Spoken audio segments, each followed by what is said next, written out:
In summary, this part of the video has demonstrated a range of ways that the whānau takes responsibility for ensuring that the children's language and learning are being extended.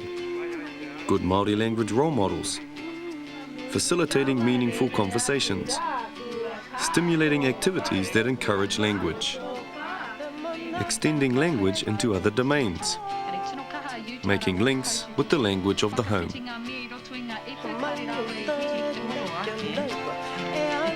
The kaiako in the centre find it valuable to reflect on the events of the day.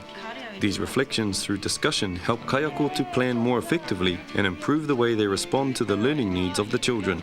They see themselves as teachers and learners, and planning decisions are made more often in conversation than in isolation. Today, Whaia Lisa wants to talk about her time with the children at the Wallscape.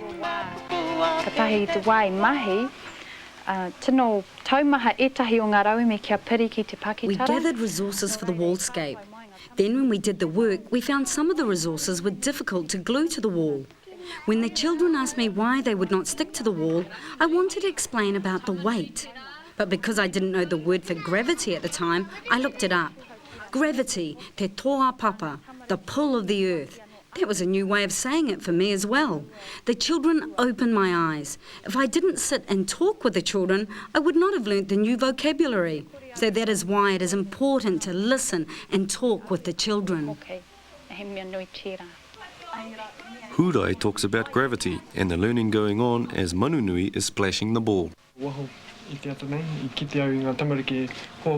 was good stuff happening outside this morning.